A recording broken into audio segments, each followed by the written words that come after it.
pressure looks good. Following up. Roger, roll with planet. Water tower, fly! Flight downside, lead off. Lead off. Yikes. You bet. Okay. We don't need any more of these. All right, folks. Good morning. You know the drill. If you've joined us here on the NASA Spaceflight channel, it is time to let me know if you can hear me, John Gallo with NASA Spaceflight here, and see SN15 in a couple of cranes that are playing with our perspective right now. You can see Starship SN15 prototype there still on the stand. That's Suborbital Pad B. And down next to it, there is a transport stand on some of those self-propelled modular transporters, and it looks like it's hooked up to a crane. The yellow crane is the one that's on right there. You can see the squid attached to the top, but we think that they're about to lift this thing off of the pad and put it onto the transport stand. Not exactly sure what the fate of SN15 is going to be. Is it going to turn out to be a gate guardian or a couple cans of beans? We're not sure, but we will find out as we watch what they are doing, as they are apparently going to remove it from the stand here shortly. With me back in the studio, I believe I've got Chris Gebhardt. Chris, how you doing this morning? I'm doing well. How are you doing, Das? I mean, I don't think they make cans of beans out of stainless steel, but you know, you get the I, joke, right? you know, like that was the part I was fixating on. Yeah, but you know, it works. It works. And folks in chat, I can see that people say there's a bit of an issue with the audio. Michael, it says we're quiet. Could you check that? I think we've got Michael here as well, y'all. We are showing as normal on my end. Okay. Chat, one more time. Are we quiet? Are we loud? Are we sounding correctly here? What does it look like or sound like to y'all? I think it Oh might have been dear, you is who it was me? quiet, but Chris was fine. Yeah. It's fixed. All right. Now it still says that nominal sounds good, 5 by 5. Some people say I'm a little quieter, but I can just keep turning myself up here like that. Yeah. It's sort of back and forth. But in any event, y'all, we're going to hang out here, and we've sort of been watching this all morning, waiting to see when Starship SN15 may actually move.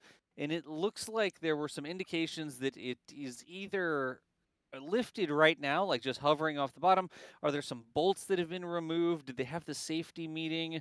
A couple different things there. We think that the lift may be imminent, is what we're sort of looking at here. So, Chris, what do you think they're going to do with SN15? Well, this has kind of been the age-old question, right?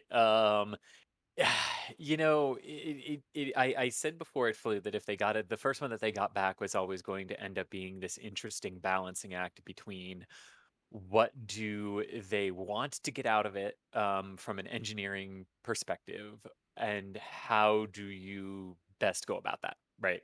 And you know, I know a lot of people were thinking reflight, reflight, reflight, reflight, and maybe that's still in SN15's future at some point. Hoping, I think. Yeah, but you know, the first one you get back, there's a lot to be said about doing what's called non-destructive evaluations, really going over the vehicle as much as you can and into different areas that maybe those are easier to access elsewhere than the launch pad.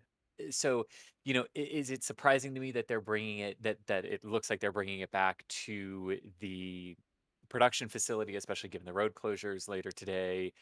You know, no, it's not. They obviously had to put it back on that stand to get the Raptors out of it.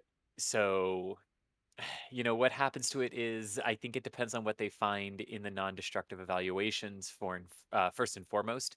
If they find something that they need to take a better look at or a more detailed look at, then they'll do that. And they may end up finding that taking it apart to evaluate it is a good idea as well. This is also a tricky balancing act now between what might you want to do, right? You might want to fly this thing as many times as possible, but every time you do that, you have to stop all of the work at your orbital launch site. And if your goal is to go as quickly as possible toward an orbital launch attempt later this year, then every time you stop to do something with a suborbital starship that you want to fly a few more times is a knock to your orbital schedule. So it's all this Right. interesting balancing act. So it's not surprising that it's coming back.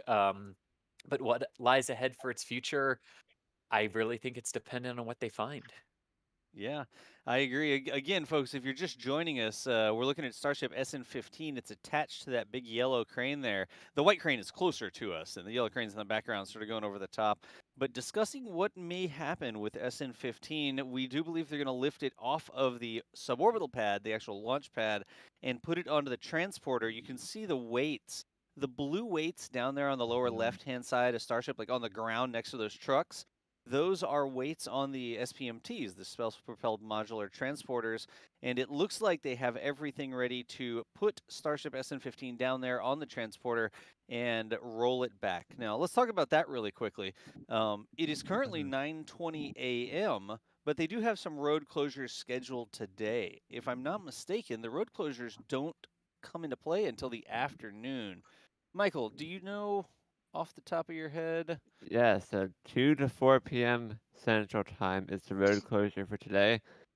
So that's when we expect to see SN15 heading back down the highway towards the production site. I guess possibly back up the highway, depending on how you look at it. It's pretty flat land, but uh, it will return to the production site. We're not sure exactly where at the production site, so it will be interesting to see where they put this thing and potentially if they're going to take it apart or put it on some sort of permanent monument stand. Right. Permanent monument. I like that. So let's be very clear about that, y'all. The road closure is at 2 p.m. and it's currently 9:20 a.m. We wanted to make sure we caught the lift, but we don't think that they're going to lift it off the stand immediately and then it starts rolling up the road. So we do actually have another stream that sort of conflicts with that this afternoon. Chris, y'all are rolling up the Cape for. Let me look at the Magic 8 Ball and see what it says. Oh, it's a Starlink. Who would have guessed? Yeah, I think it's like the 13th this year or something like that.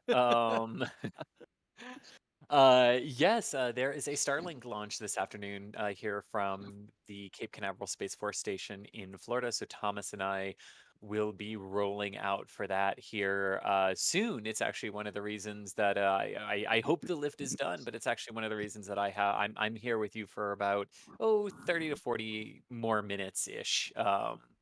And then, yeah, we got to roll down for Starlink because that's at 2:59, and it does seem like there's going to be an overlap with those road closures in Boca Chica for the move of Starship. So we might have, shiny rocket traveling down road on one side and white and black rocket soaring into the sky on the other, which would be cool. Yeah. So that is our plan here, y'all. We want to catch the lift so we can see this thing get lifted off the stand down onto the transporter. And then we'll probably take a little bit of a break and this afternoon go for a double header with a Starlink launch from Cape Canaveral and the roll of SN15. We plan to roll those two together. We don't plan to stay live for the, what is that, 4 hours in between, assuming they get the lift here going pretty quickly. In any And event, and Mary has been reporting that they were hooking up the tag lines and whatnot. So it looks like the lift could happen fairly shortly here. right. That is sort of we were watching the indications of what was going on, and that's why we went live. We thought that there was some good signs that it looked like they were getting ready to go. Look at all those cranes. Remember when Starship seemed big? Yeah, yeah. One of them is lifting something right now. Like there's even one more than I thought there was at first. Yeah. Oh, it is in Look the at that. background. Yeah. There's like a Yeah. girder or something being lifted. That's the part of the elevator for the orbital launch tower. Yep. See exactly what we were talking about just a second ago. Like there's a lot of work that can be overlapped at this site, but as soon as you start fueling a vehicle, there's a lot of work that has to stop and Right. everything. So yeah, it's this tricky balancing act. So yeah, I'm not surprised it's coming back. But yeah, just look at all those cranes. Yeah. That is a really good point, Chris. I mean, we all want to see starships fly. That's sort of the main event around here. We want things to go, but I think a lot of people also want to see the full stack fly, the boosters and the Starship on top, and going for orbit or whatever they're calling what they're going to do with Starship, wherever it ends up later this year, hopefully. And Yeah. if you continue to fly things like fly SN15 or even roll out SN16 and fly it again, work on a bunch of those other facilities has to stop. And especially, heaven forbid, something happens. Like they've only landed it successfully once where it stuck around afterwards. Didn't try to refly after less than 10 minutes. And it's not a sure thing that if they launch SN15 again, that's going to happen every time. I don't think they're there yet. And so you don't want to have a RUD that ends up delaying the orbital launch side, and then you can't get the booster out there. You can't go for orbit, suborbit, ballistic trajectory, whatever it ends up being. You can't, if you get a crash out there, you get another explosion, it becomes a little bit more, it affects a little bit more than when it was a little bit Yeah. less going on out there, right? Yeah, exactly. Because the more you put out there, the more things there are to potentially be hit with shrapnel, right? And one Right. thing that I know we and a bunch of others, right, have been amazed by, right, is how very little infrastructure damage has happened on the other Yep. RUDs or falls back to Earth. So yeah, it's yeah, the more and more they get to it, because you're exactly right. We want to see that full stack. We want to see that bigger than Apollo, vehicle lift off the Yeah. ground here, um, and everything. So yeah, it's that balancing act, and it might also be too that some of the things that they do, or some of the things that they're going to now be doing or need to be doing out there would interfere with work they're able to do on SN15. So it's just more efficient to also haul it back to the production site where they're a little less encumbered by what's going on at the launch site, right? Because one thing that's going to start to happen at the launch site, right, is commodities are going to start to be um, delivered. Things are going to start to be pressurized. Things are going to be start to be tested. All the ground stuff that you can test prior to hauling a vehicle out to the pad. Right. So eventually you Yeah. start having knock-on effects too to what you're able to do with this one and learning from it. So Yep. And Mary's reporting here. We've got Mary's camera, the zoomed in one there, out on the roadside as she is. There's a seagull. There's a couple seagulls around there. I just noticed the birds running around. It looks like they're about to, or they're holding the tag lines out. So the little stabilization mm, lines they use when they do a lift like this, that may be an indication that they're getting ready to lift it. It doesn't look like there's an awful lot of daylight. In fact, there's some people walking around. You can see the feet moving underneath, there. right? Yeah. Yeah, in shadow. So Yeah, like they're really, on that little catwalk that gives them access to like the hold down bolts and yep. everything and the engine I sections there. I will Yeah. tell you, Chris, having been born and bred down in South Texas and been worked in many manual labor jobs over the summer where you're out in the heat and the sun and stuff like that, I would like it if they rolled it back to the high bay as well, so I could at least be in the shade while I worked on this thing. So that may Yeah, there you go. I'm just saying those lifts are up there, and it's a little bit hard to tell. It's like, oh, it looks bright and stuff like that, but it gets up 95, 100 degrees Fahrenheit. It gets toasty, and to be out in the exposed sun like that, it's tough to work. So even if just to do a Yeah. more thorough inspection up the sides of it, it would be better to be in the shade. I don't think anybody would argue about that. No, no. All right. So, as usual, folks, since we're live, you can get our attention by tagging us in chat at NASA Spaceflight, and we can grab a couple questions out of there. And then, same with the super chats. Thomas Anfang starting us off with a super chat saying, "What's the latest scoop on the orbital attempt? Do you have any updates, any Mm. changes to that been filed, or?" I mean, it's not going to be July. I can say that much. That was the current target, but as of now, the first Super Heavy BN3 is still being stacked, or just started being stacked in the high bay. So Mhm. probably still a bit off before that booster is complete. And then once that booster is complete, it'll have to go through a bunch of static fire testing, and well, proof testing and static fire testing. So still a lot of testing to go once they complete the booster. So if you say, a month to complete the booster and a month of testing, that's already going to put you past July. Yeah. You know what I just realized? The person with the blue shirt on there, you see the shirt sort of blowing in the wind. I think, Yeah. are they standing in the crane cab? Yeah, that's the I think crane they are, operator, I yeah. think. Yeah. Either that's the crane operator or that's somebody standing right next to the control cab for the big yellow crane. It looks like he's on the phone or a radio or something like that. I wonder if that could be any indication. Like, are they going to swing into the cab when it's time to go? Or are they like the manager sitting there supervising? I wonder. I just realized they're not on the stand; they're on the crane. I know. I thought they were on the stand too. Perspective is really interesting here. Yeah. In the crane, the crawler in the foreground there, those are actually the tracks of I'm going to say old Tankzilla. I think I, Oh. I think that's Tankzilla there, Yeah, the white on this view you crane. can see it's Tankzilla, as we've nicknamed it, is the crane on the left, and the Yeah. crane lifting It Starship is on the right. So it seems like the crane on the right, which is a Liebherr 11,000, that might be the replacement for Tankzilla. So we'll see what happens to Tankzilla. Right now, you can see it's not on the transporters, but they might take it back to the build site and take it apart for shipment if it's really being replaced. Yep. So again, folks, we are standing by here. It looked like they were getting ready to lift Starship SN15 off of the suborbital pad. We know Starship SN15 successfully landed back there on the landing pad, and we saw them sort of sneak the transporter underneath without requiring a crane, and then move it over to suborbital pad B, and then lift it back up onto the pad. And it's been there, wow, for what, a week or two now. I actually don't have the date that they lifted it up. Oh boy, yeah, a couple weeks now, I Yeah, think. Yeah, it's been that it's hanging been up out for a there. little while. And we saw them remove the Raptors. So we know that all three Yes. Raptors came out and we saw them roll up the road. So Raptorless SN15, but it looks like SN15 itself. Here, you see the blue weights on the lower left-hand corner of the screen. You see those white trucks and then the blue weights. The black stand behind those blue weights, that's actually the transport stand on the self-propelled modular transporters. And you can see one side of the transporter, one row of wheels there. The other row of wheels is off camera to the left a little bit, but that is what we think they're going to bring it down onto. No, see, every now and then I And have to you can see stop and there's a like, little yeah, hold Yeah, my no, breath. because I was gonna say, like, you can see there's a blue boom that's up underneath it right now, Yep. providing some work access as well. And you can see people moving around underneath it. We know that there are, hold down.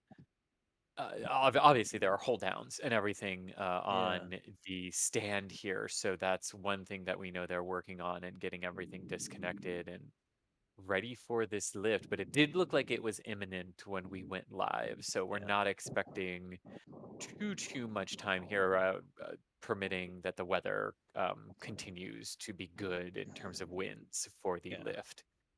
Of course, we know that some SpaceXers are aware of our stream, so they may have just seen, oh, they went live. We'll delay it 20 minutes here, or something like that. The confused media, or in But this case, play with media button that they yeah, have. the the confuse media button. Yes.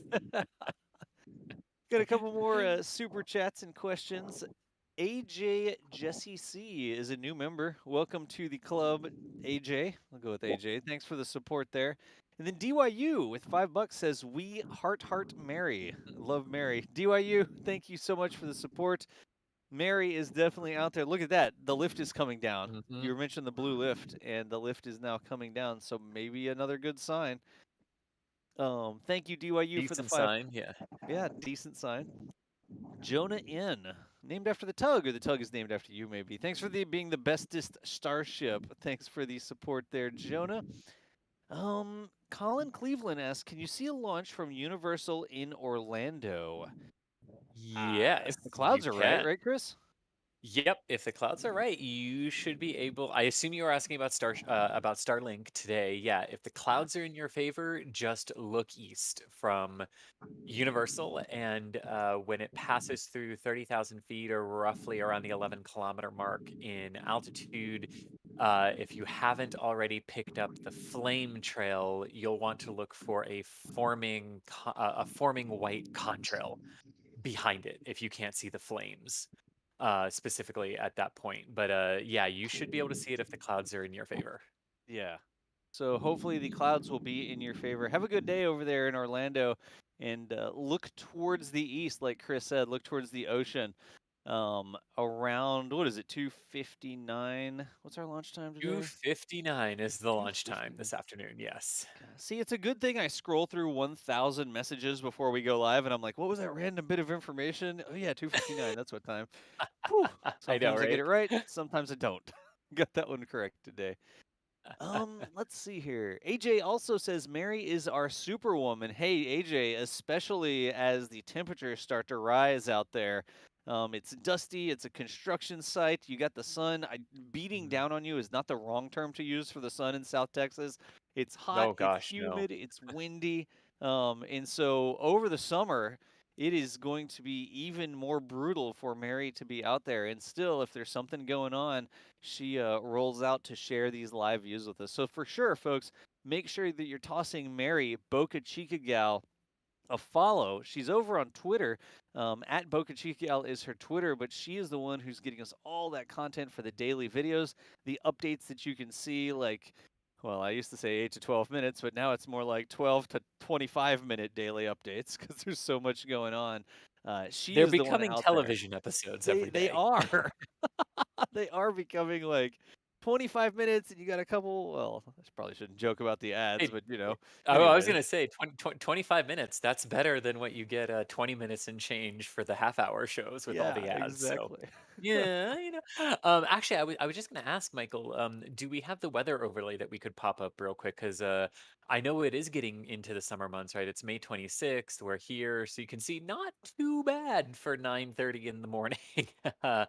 In Texas, and I'm sure that cloud cover is helping because Das, I know you know it, and I definitely know it in here. Sometimes 83 F28C is the starting point for the day. Yes. It's 9:30 a.m. and it's that temperature already. As the Right. sun gets higher in the sky, let me see here. Which one is this? That is the robot that's back at the village, and it's reporting internal temperatures on the robot is 52 C right now. Oof. I've been Gosh. getting temperature warnings. We've got to design a new And summer Starship case. is in the air. Is it in the air? Yes, it Mm-hmm. is. Yep, that has moved a little bit higher. Yes, it is. There it It is goes. now There it Obviously goes. swinging. moving now. Thank you, Michael. So that's what we were looking for. Starship getting a little bit of daylight and a little bit of a swing to it. But now that it's up, it looks like it's moving in a hurry. I love the people that just appeared from like their Wow. little hidey hole in the stand, like Yeah. probably monitoring clearances and Yep. everything as they live. Well, that guy is definitely not the crane operator because Yes. he's still there. He's the Um, manager. He's the supervisor. He's talking to the crane yes, operator, it looks exactly, like. exactly. Yes. You can also see the taglines, the little skinny lines Hmm. that they use to try and stabilize it as it moves. Just takes a little bit of effort to keep it from starting to spin or sway too much. But look at And that. you could see that the winds there were at 10 knots, and since nobody knows what a knot is, give me a second. It's like they would tie a little knot in a string and drag it behind the ship, wouldn't they? I mean, that's what I I, would think, I still right? don't know how fast that is, but I know that's what it is. That's true. So that is about 18 and a half kilometers per hour, um, which would be roughly 11 and a half miles per hour. So Okay. um, definitely a wind to contend with when you've got something as broad as Starship like that. Yeah. So Yeah, remember, but it's look at it is that. It's so the quick. huge Like, side of a barn. yes, It's a lot of it is. surface Well, area yeah, to get caught with the wind. oh yeah, which is one of those things like because that's its design, right? Because when it starts that Mm-hmm. belly flop maneuver and orientation that we've seen and just marveled at every time it's done it, that's exactly what it's trying to do. It's not trying to be aerodynamic in that phase of flight. It's trying to be as unaerodynamic as possible, right? To Yep. bleed off all of that energy and just use wind resistance and the resistance and the air pressure against you to help you slow down. So yeah, when you then lift it off the ground with a crane, what do we call it? A crane assisted takeoff? Yeah, Kato, a crane-assisted takeoff. It's Kato. There we go. Yes. Much to Yeah, the the wind can chagrin do of the something. high-powered rocket fans out there, because Kato means something completely different when you're talking high-powered rocketry. But anyways, this is a crane-assisted Yeah. takeoff. It's not a catastrophe at takeoff. Well, yes, no, we don't want that. Yes, we don't want that. That's more of a Kerbal Space acronym, right? Yes, exactly. And then like after that happens, just Scott Manley comes on and goes, "Always check your staging." Check your staging. It looks like they've got it over the transport stand. And again, It folks, once does. they go for lift, they don't mess around. They're slow and steady. They know what they're doing. They're very considerative of how they're moving things, but they don't want it to be hanging for a long time in the wind. You want to get it up, you want to get it back down again. So hasn't taken them a couple minutes to just swing right off the side and now position SN15 over the transport stand. And the transport stand has two, well, I think it's actually got 4 of the self-propelled modular transporters units underneath, but they become I one think so, big right? transformer, right? Yeah, pretty much. What was it when we were watching the SLS core get taken off of its transport barge and everything, and they kept making a point of saying like, oh, it has 6 self-propelled modular transporters, but they really end up Being operating as one. a singular unit. Yeah, Yeah. yeah. If you catch it at night when they hook those things together, you get like the transporter sound, the transporter, the transformer sound where it's like, Yeah. and then you have like a bigger SPMT underneath. I don't even know if the mic picked that up. The sound cut may have cut out my transformer noises, but I tried. It broadcast to me, so at the very Okay. least, I appreciated it. Oh, let's see here. Oh, I'm look gonna at this. Yeah. grab a couple more super chats while we watch them lower this down. And I think once it gets sort of down, Mary might zoom in again so we can see the base where they're actually connecting it to the SPMT transport stand. Let's see here. James Power says these shows make my morning coffee much better. Thanks, NSF crew. We appreciate you, James. Thanks for Awesome. tuning in. Could you? Sometimes Who they would have do mine thought? too when you hear us talk before coffee. Yeah. Who would have thought that so many people would tune in for a big piece of stainless steel being lifted by a crane? Oh, how many people are watching right now? Almost 7,000, 6,500. Oh, nice. We sort of Nice. surprised them this morning going live, and then things started happening in short notice. So, who would thought? Who would have thought? I mean, I guess I always watch how it's made and stuff like that. You know, the shows where it's Oh, like, that show was here's awesome. Yeah. yeah, here's a ceramic horse. Here's how we make it and then paint it. And I'm like, all right, I'll watch this for 30 minutes, whatever. Yeah. I- So the same thing with the Starship operations. It's just interesting all the heavy equipment that's involved with making this stuff happen. Let's It see is. here. Now, do my eyes deceive me or help me out with the orientation here?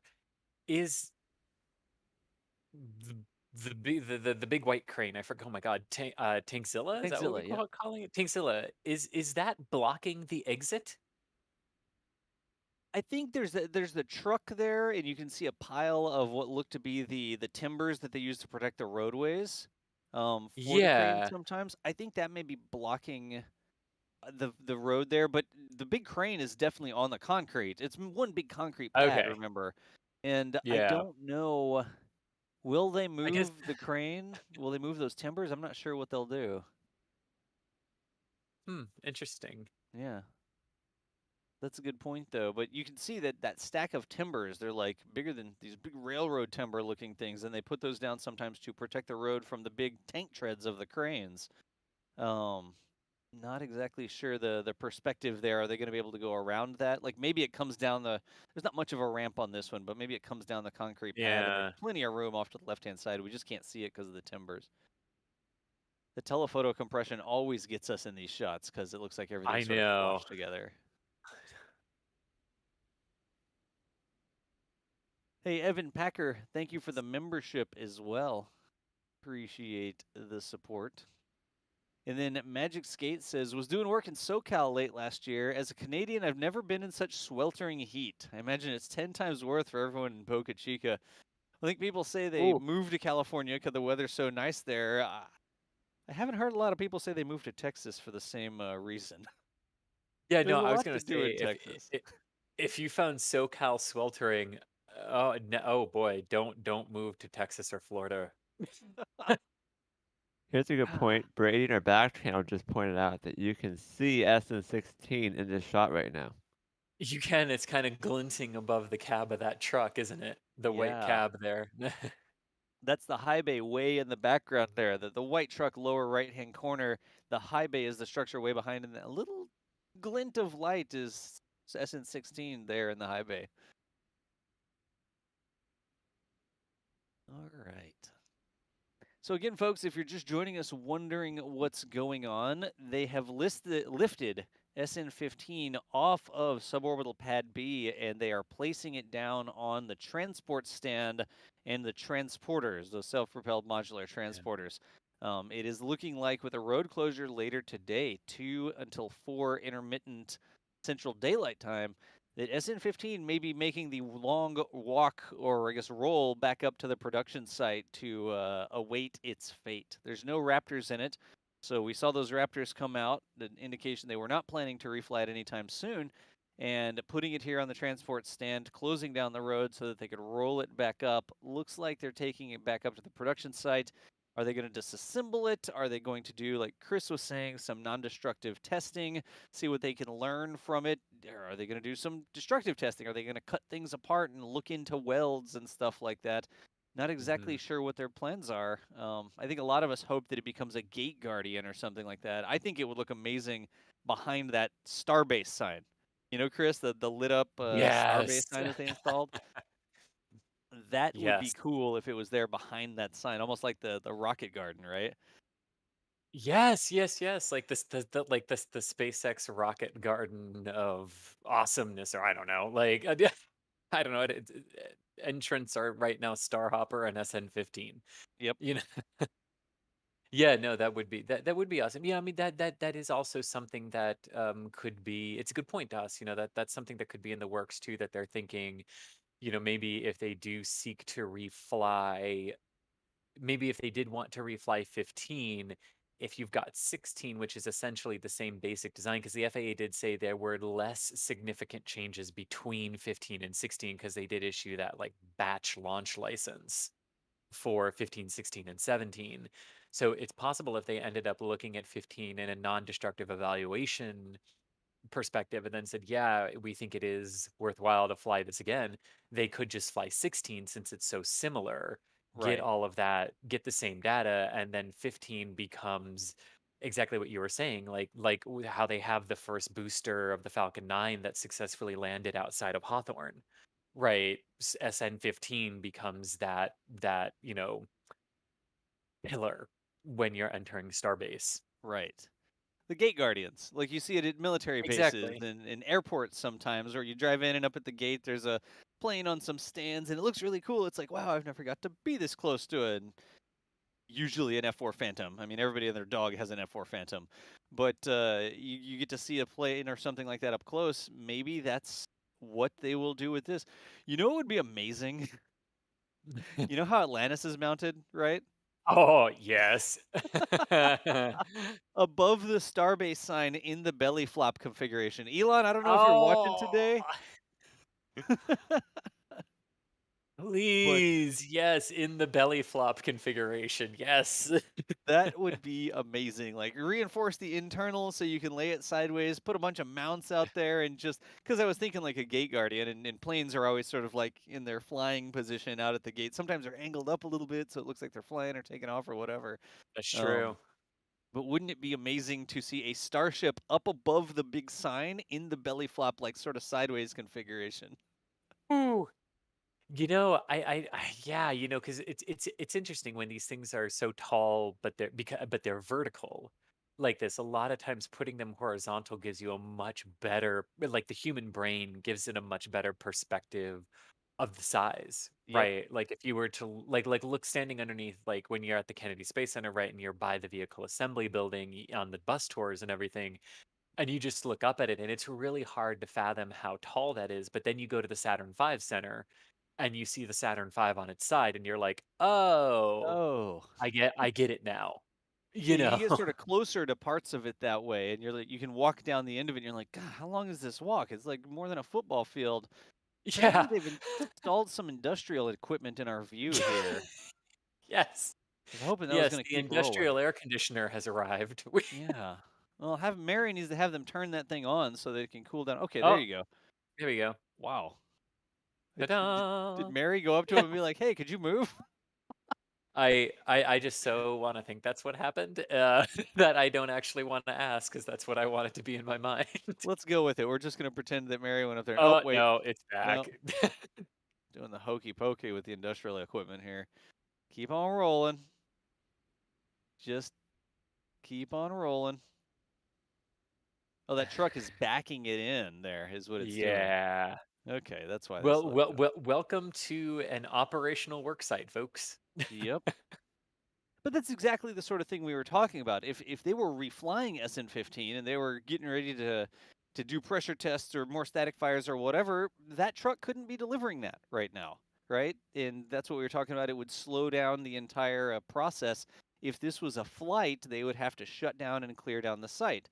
And then if something happened, they would have to secure the site afterwards. Actually, even if it landed successfully, you would still be shut down while they secured the site because you have your huge Starship there on the pad, not connected to anything, with some fuel still in it. So Yeah. they continue to work on all the different parts of the test site here as they just lift SN15. It looks like it may be rotating a little bit. They're just lining it up. Yeah, maybe. I know that's what Brady's saying in the back channel. I wasn't watching it close enough to see that, but If you do the it, old it, A/B it test, you can see that they're sort of doing a final ah alignment where it moves a little bit. There's a little bit of rotation in there. ah So I mean, there are 6 hard points on the bottom of Starship on the skirt, and those correspond with the 6 connect points either on the suborbital pad or the transport stand.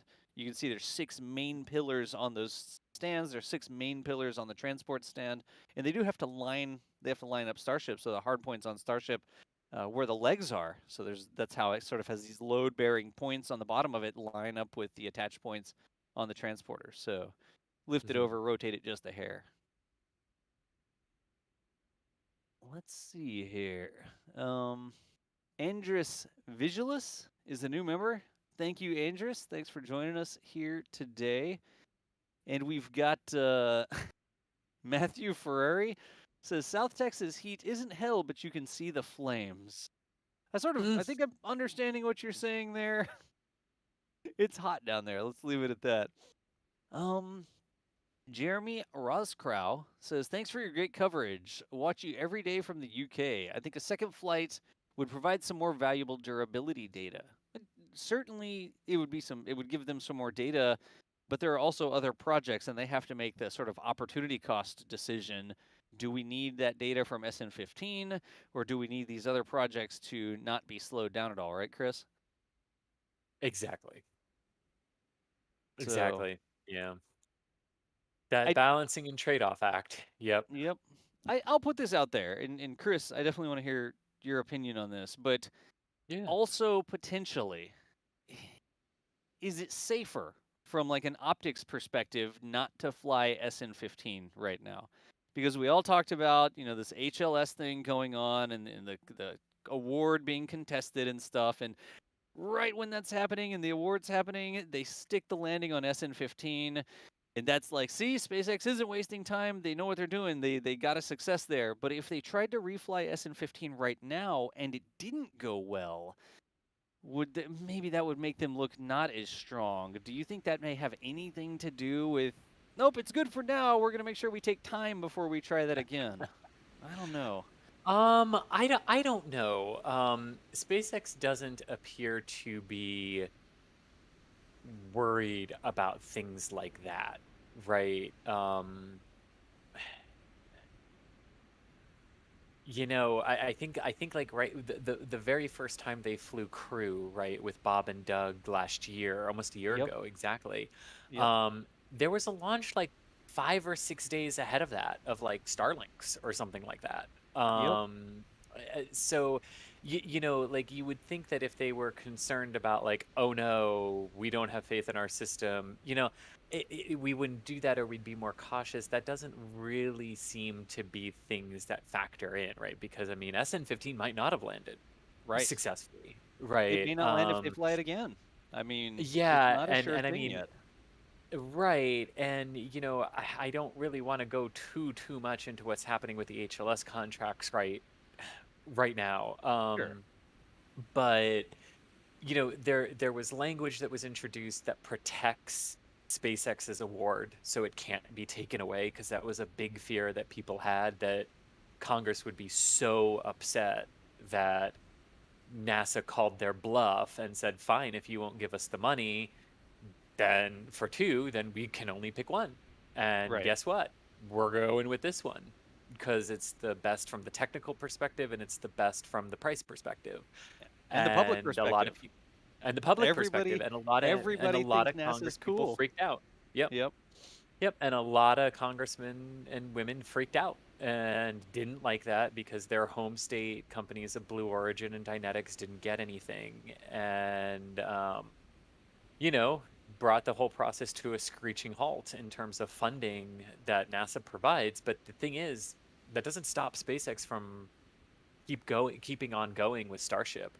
So Yeah. I don't think I don't think that so much is a factor as they want the next thing to be the orbital one, right? Because you've Right. proven once that can land, so you've proven it can happen. Right now, perfecting it is a different thing, right? But you've proven it can happen. So now the next thing you need to prove is getting it to orbit and its ability to survive atmospheric reentry. Right. Is the next thing. I think that's more where they're going for, and it's just a matter of like everything at the production site has to stop if you want to do another test flight of SN15. Yep. Dynetics did say in their bid that SpaceX, or not in a bid, in their protest of the SpaceX award, that SpaceX had never been able to perform a successful test flight, and days after that protest was filed, SN15 landed and kind of made that argument look stupid, and now when that goes to court, SpaceX will have the upper hand on that side of it. So if they were to fly SN15 again, I guess that could maybe take some of the stamina out of that potential upside for SpaceX. It could, except I think my truly and honest response to Dynetics on that one is show me where your lander has landed. Yes, for sure. And show me where the landing burn for Starship is applicable to a lunar landing, which it isn't. So I get what they're saying, but it's it's a moot point since they landed it, but it's also a moot point really to begin with because Starship won't use the flip and burn landing when it's coming down on the moon. So, but it is, to be fair though, it is part of the refueling architecture for the HLS Starship. Requires them to be able to land on Earth. Like the entire HLS mission for SpaceX does not work unless they can do those landings. Because the of the HLS refueling has aspect. a heat shield and comes back and lands? No. They're refueling. In order to get to the moon, they have to fly multiple tanker starships that have to be rapidly put into orbit and brought back down so that they can fuel it to go to the moon. Like the whole architecture requires the rapid reuse of starships, of which the flip and burn is a critical component. Okay, yes, but not for the actual landing thing. Yeah, And not I mean, for landing on the moon. we also and to be fair, we also kind of talked a little bit recently about how those tanker missions could be done, right? Where you could have the tanker up there first, fully fueled, right, and ready to go before lunar HLS would launch. But I mean, I get it, but again, like if Dynetics is going to make a protest going, oh well, they haven't demonstrated one part of their system, but ours hasn't flown yet. It's not really a great. Yeah, it seems like that shouldn't be a point in SpaceX's favor. Dynetics hasn't done it. SpaceX also hasn't done it. So I think that's sort of where they're coming from. But across the board, we could talk about that all day long. Yeah. That's sort of a more involved conversation. One way or the other, like my final comment on that is SpaceX is going to do it whether or not they get the award or not. I mean, SpaceX is going maybe to the moon. They're going to Mars with or without NASA, I think. And so does this slow them down a little bit? Sure. But I think Elon is sitting there saying, well, fine, I'm going to keep working on this, and I don't need NASA to go to Mars. That wasn't my plan in the first place. Well, So, that's exactly right, which is why we continue to see things chugging along. The only unfortunate, yep. it hasn't delayed Starship's development. It's literally just stopped the lunar part of it. As these protests have gone on, and just like yesterday, we saw Blue Origin meeting with congressmen about that $10.6 billion in funding that they want, that's now apparently going to be mandated if it passes the Senate. So, yeah. Look at that, Chris. You can see people down there pulling on those taglines. It's like they're trying to get it aligned. Do you see them sort of hauling on that line? Middle of Starship. We got Mary zoomed back in there. See, this reminds me of like physical education and like PE class when in the tug of war, like everyone pull now. Yeah, look, they're all moving in unison and they're sort of getting it aligned, it looks like. Huh. So they've got to be close. I mean, you can see the 6 hard points on the transport stand there that are sort of matching up with where the landing legs are. You can even see the line on the side of the skirt there. But they've got to be close. Look at them hauling on those lines. Yeah. So close. Yeah. Chris, I know you were going to have to roll out to get up to the Cape for that Starlink launch. You got to drive ahead of you, right? I do, and I need to finish packing the car and getting some stuff ready. So I will unfortunately not see the final lowering onto this self-propelled modular transporter here, but I will be back for those of you who will rejoin us for the Starlink stream, which I believe will be live just after 2 p.m. Eastern, just after 1800 UTC. But we'll have that time for you a little later. But I will be back for the Starlink launch, and maybe that will overlap with the roll of SN15 back to the production site. Yep. All right. Thank you, Chris, for joining us here today. Folks, that's the voice of Chris Gebhardt, Assistant Managing Editor for NASA Spaceflight. Follow him on Twitter at ChrisG_NSF. Like he was saying, he is headed down to Cape Canaveral to operate some camera and commentary for that Starlink launch coming up this afternoon. 2:59 p.m. Eastern Daylight Time is the launch time there. But Chris, have a safe drive, and thanks for joining us here this morning. Will do. Enjoy the final part of the lift here. All right. I should say have your car have a safe drive, since those Teslas are approaching the singularity. I'm just kidding. Well, that too. Can't wait for full self-driving. We'll see you later, Chris. Take it easy. Bye. All right. It looks like it's attached to the standoff, so I'm not sure what our plan is here, but they might move it around the launch site closer to the road, but again, the road closure for the move back to the production site is at 2 p.m. Central Time, so about 4 hours until the earliest possible entry onto Highway 4, assuming they don't decide to just close the road earlier. Yeah, gotcha. That was sort of our plan here, folks, to watch the lift off of the transport stand down, or off of the test stand down onto the transporter. My plan here is to read some more super chats, make sure I get that queue cleared out, and I'll see if I can't grab a couple more questions as well. But we are not planning on staying live until the road closure. That's 4 hours from now. And we are planning on coming back live for the launch from the Cape, and during that time, also covering the roll of SN15. So that is our plan for the afternoon. But let me grab some of these super chats here. James Brennan with some curly L's pounds coming over from the UK saying, hey, great to have another live stream from you guys. Do you know if SpaceX has collected all the SN11 debris from across the marshland by now? Last I saw, there were still bits of debris scattered all over the wetland over there. I do not think it's all been cleared up, and I don't think we ever got an exact answer as to why not. I think, I might be wrong, I think a week or two ago, Mary might have said they were working on that. I think the problem is some of the heavy debris landed in sensitive areas, so in order to get the heavy debris, you'd have to drive heavy machinery out there to get it, which might cause more damage than it helps by removing the debris. So I'm not sure I don't think they're rushing the process. Yeah, Brady says in the daily videos there's still Yeah. big chunks out there, so Yeah. they have to be careful and make sure they're not making things worse by removing the debris because it's just metal. It's not like it's super toxic, so the actual rolling heavy equipment out there to get it could be much more harmful. Yep.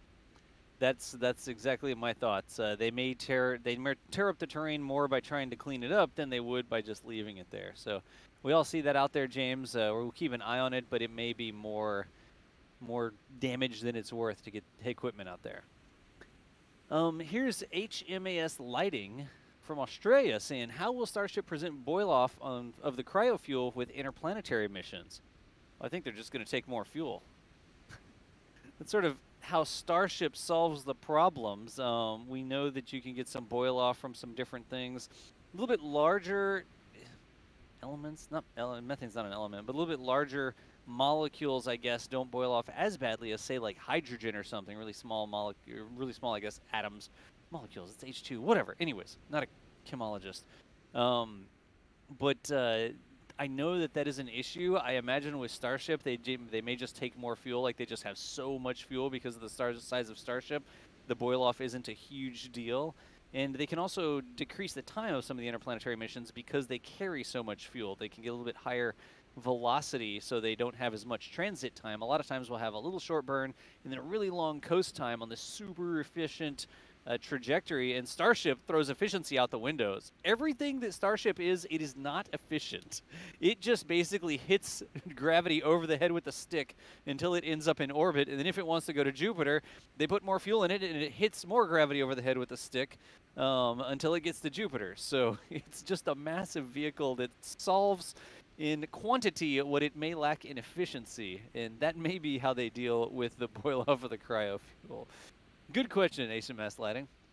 Thorn, actually. Thorn Blackwell says, knots are slang for nautical miles per hour. 1 nautical mile is 1 second of 1 minute of 1 degree latitude. Thank you, Ben C., for the correction. 1 second of 1 minute of 1 degree latitude. I still don't know what that looks like, Thorn, in real life. It's always like winds or nautical miles, but thank you for the definition there.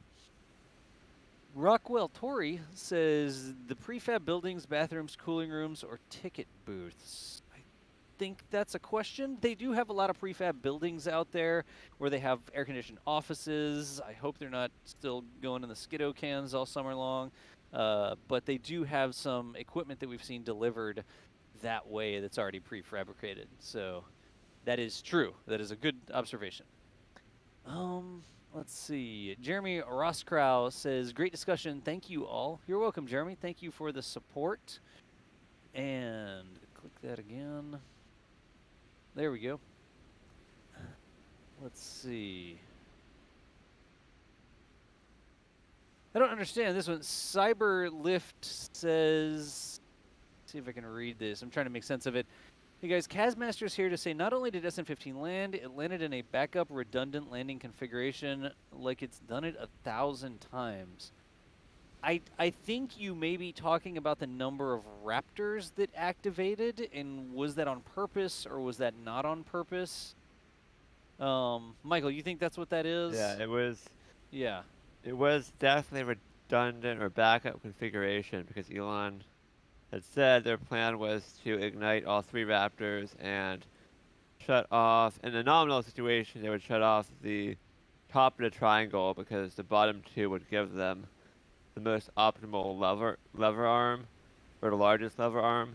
So what actually happened was that one of the top of the triangle and one of the other corners of the triangle ignited. So only 2 out of the 3 Raptors, and then both of those Raptors stayed ignited for the entire landing burn, whereas John Innsbrucker on the webcast for SN15 said they may even shut down a second Raptor and land on a single Raptor engine if, in one of the circumstances, which we expect was a nominal circumstance. So clearly things went differently than what was stated, but Elon had also mentioned they're working on engine out redundancy. So presumably one Raptor had an issue, so they did not ignite it again, and what do you know? Everything worked, and it landed successfully despite having a Raptor with a problem. Yeah, it looks like YouTube may have had a brief hiccup there. If you can hear me right now, you're getting stream stuttering. Maybe try to refresh your page, but it looks like some sort of issue with the stream. A lot of people are reporting there, Michael. But if you refresh, it seems like everything's fine. I was able to do it on this end because I'm watching the stream via regular old YouTube.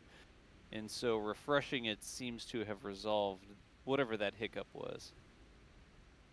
Yes, thank you, Pastos. I just refreshed it again, and I heard myself talking again. So just hit refresh, and we are just about clear here, folks. Making sure that we're good to go. Just getting the rest of the super chats out of the queue. So let's see here. Steve Baker asking, do you guys know NASA's plans for ground vehicles on the moon? Have they awarded any contracts yet? There were some rumblings about that the other day, wasn't there, Michael? Yeah, I'm not sure I've heard any NASA contracts yet, but I'm sure that's going to be something they're looking at. So hopefully in the coming months we'll get more updates on what those plans are, but that's definitely one of the key pieces of infrastructure you're going to want to have available once astronauts arrive on the moon. Yeah. It'll be interesting to see what they come up with there for the next generation moon rover. Interestingly, something that we haven't heard much about. We've heard about all the plans and stuff like that, but are they going to have a moon rover up on Starship and then lower it down in an elevator at some point? That'll be interesting to see. Let's see here. Got a couple things about the hot gas thrusters. Robin Goltz and Samuel Lambert both asking about hot gas thrusters, saying, hey guys, thanks for your streams. Can you explain how hot gas thrusters work, like rocket engines? Greetings from Germany. I mean, they are basically just rocket engines, right? When we say hot gas thrusters, it's not just using pressure, so like a reaction force where you blow gas out, but it's not actually getting that force from combustion, it's getting that force from pressure. The gas is just pressurized. The hot gas thrusters actually rely on combustion to increase the velocity of the gases that are coming out, right? Yep, so they're going to use the liquid oxygen and methane already on board Starship for the propellant for the hot gas thrusters instead of for Falcon 9, for instance, and for the previous Starship test flights we've seen, they've been using nitrogen stored at high pressures in COPV tanks, or composite overwrapped pressure vessels. So instead of having a separate tank with a separate type of consumable, they're going to just use the already existing propellant on Starship. Gotcha. And same thing, Samuel Lambert asking the same sort of question. And this, I think, is precipitated by that tweet from Elon. Elon was talking about hot gas thrusters yesterday or the day before, I believe. He was saying aiming to have hot gas thrusters on the booster for the first orbital flight, and he just posted that up yesterday evening. So I think that's where the interest in hot gas thrusters is coming from, and Elon thinking that they want to have them on the first orbital flight.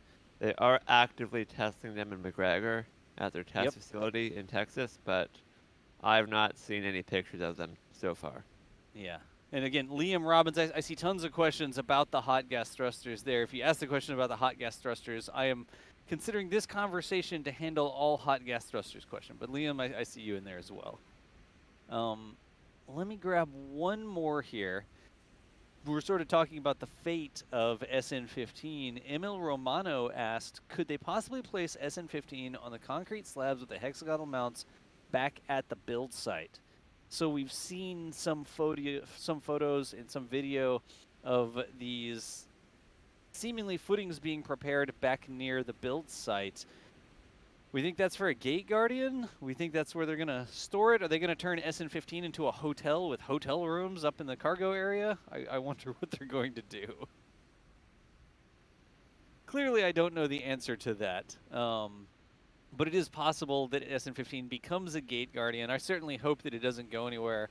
I hope that they put it someplace and have something up at the entrance to Starbase or something like that. I hope it just doesn't go back and get scrapped, because we've seen so many things. Oh, this belongs in a museum, and then it ends up being scrapped. So hopefully that is not the fate of SN15. Go ahead. SN5, sad noises. Yeah, sad noises. Wah, wah. Anyways, folks, that was our plan for this morning. We were not live for too terribly long. What are we? just like over just around an hour here. I guess we've been live. We wanted to cover the lift of Starship SN15 off of Pad B down onto the transporter, and it looks like it's there now. Later today, in just under 4 hours, we've got those road closures like Michael was talking about. The intermittent road closures where they will potentially roll SN15 back up to the production site, and that coincides with that Falcon 9 launch out of the Cape Canaveral Starlink launch happening on a Falcon 9, also with SpaceX. So our plan for the afternoon is to be back here live on the NASA Spaceflight channel. Make sure you do a subscription or a follow or whatever it is to make sure you can get back here. And at 2:15 Eastern Daylight Time, which would be about, 11, 12, 1, 2, that's about 3 hours from now. So whatever time zone you're in, 3 hours from right now, we'll be back here on the channel, and we'll be covering a live launch from Cape Canaveral. Chris Gebhardt was rolling down there to get the video rig going. I think Thomas will be there as well. And we will cover that and the roll of SN15 all at the same time. In fact, there's a link to the next stream. NASASpaceflight, whoever that is, just put it into chat. And if you want to go over to that new stream and have it ready to go, that is a way that you could do it. But we will be back in just about 3 hours to cover that launch. On the stream today, really quickly, massive thanks to Mary, Boca Chica gal. She rolled out there. She's in the dust and the heat and the sun, bringing you these live views from just about as close as you can get. Always the perfect angle. It's really cool to have the robots around, but the robots are sort of stuck in their spots, and Mary can always go to get the best shot, whether it's with the sun rising in the background or a close-up of the work that they're doing down on the bottom of a stand or a crane or something like that. Boca Chica gal is out there every single day doing the live streams and the daily videos. So make sure you toss her a follow at Boca Chica gal there on the Twitters. Also, earlier we had Chris Gebhardt. He hopped in for just a bit on his way down to the Starlink launch as well. Thanks to Chris for joining in. And then also back in the studio, Michael, thank you, as always. Yes, and thank you all for tuning in. It looks like our boss, Chris Bergen, has a poll on his Twitter. He said if I wanted to mention it, I could, which I think means he wants me to mention it. So, on Chris Bergen's Twitter, at NASASpaceflight, he has a poll for SN15's fate. So place your vote on what you think is going to happen to SN15. Yeah, we can put that into a chat. So let me see if I can get that into chat real quick. I'm going to spam this link to the Twitter poll. Right there, that's me, K-Space Academy, spamming the link over and over. Click on that and let us know what you think the fate of SN15 will be. But Michael, thank you for the help today. And then finally here at the NASA Spaceflight Studio, my name is John Galloway. If you're watching over on Twitch, you may know me as DOS. But we will be back this afternoon, like I said, covering that launch and the roll. Both of those things, hoping that we get all the different things from all over, covering SpaceX for you here on the NASA Spaceflight channel. Like I said, make sure you toss a follow so that you can get back here, because we will be live later. And this is what we do around here. This is what we do on the channel. We keep you up to date with what's happening with spaceflight and spaceflight activities. It's a lot of fun. Couldn't do it without you. All the super chats and stuff that came in. I know that sometimes I'm not able to get to all of them. The members that joined as well. However you're a member of the community, whether you're just here and you let the ads roll when they come through, or you're retweeting things on Twitter, or you're on the forums just reading things, or you're a member. However it is that you make this possible, we appreciate y'all showing up. And as long as y'all keep showing up, we'll keep showing up, sharing spaceflight experiences with you. But for now, we're going to go ahead and shut down this stream, be back in just under 3 hours for that rocket launch from the Cape, and we will see you nerds next time. Thanks so much for joining us.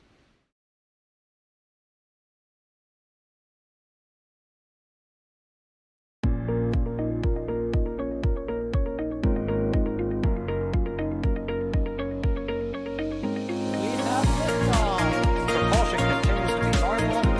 RCP chamber pressure looks good. Following up. Roger, roll, Atlantic. Water towers fly! Flight outside FP off.